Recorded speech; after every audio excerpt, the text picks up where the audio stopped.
তো হ্যাঁ guys, welcome back to my channel. তোমরা কেমন আছো? আশা করছি তোমরা ভালো আছো, আমিও ভালো আছি। তো এখন মোটামুটি বাজে 12টার মতো।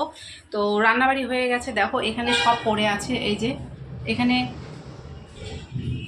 এখানে রান্নাবাড়ি হয়ে গেছে, খাওয়া দাওয়াটাও প্রায় হয়ে গেছে। আর আজকে যাব হচ্ছে ভ্যাকসিন দিতে। তো ভ্যাকসিন আছে হচ্ছে আমাদের বাড়ির যে কুকুরটা আছে, ওর আজকে ভ্যাকসিনের ডেট আছে।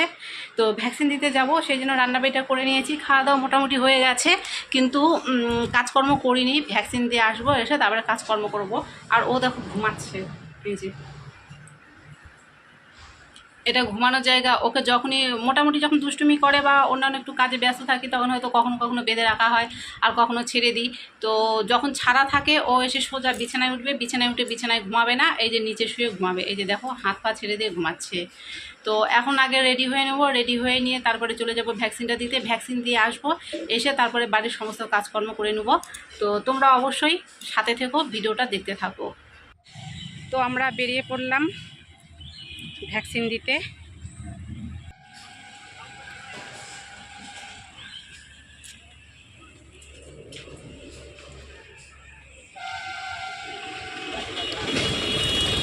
তো আমরা কিন্তু সোজা দেখো চলে এসেছি এখানে ডাক্তারের কাছে। আর এখানে এসে দেখছি এখানে ডাক্তার একটা কুকুরকে সেলাই করে দিচ্ছে। জানি না কেউ হয়তো শয়তানি করে কুকুরের পেছন দিকটা অনেকটা ব্লেড দিয়ে অনেকটা পরিমাণ কেটে দিয়েছিল, তো সেটাকে সেলাই করছিল। তো যাই হোক, এটা দেখে খুবই খারাপ লাগলো।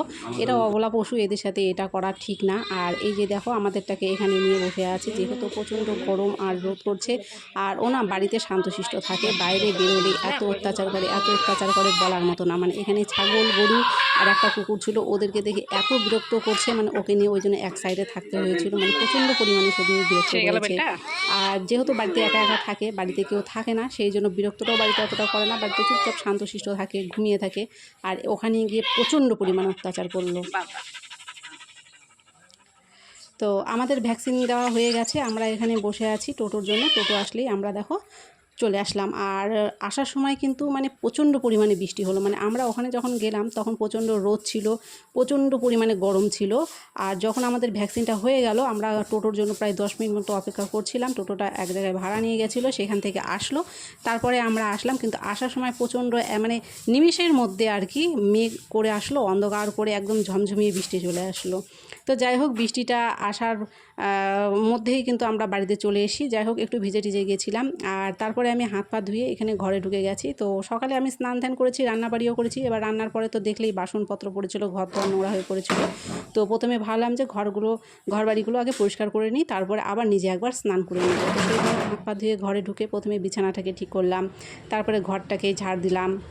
আর বৃষ্টি হওয়ার কারণে বারান্দাতে বৃষ্টি জল ছিটে ছিটে পড়েছিল, তো সেই জন্য আবার একটু নতুন করে ঘর বারান্দাটাকে আবার মুছে নিলাম। মুছে নিয়ে তারপরে কলপারে অনেকগুলো বাসন রাখা ছিল। তো বাসনগুলো তো প্রথমে দেখেই দিয়েছিলাম, রান্না করেছি কিন্তু বাসন মাজিনি।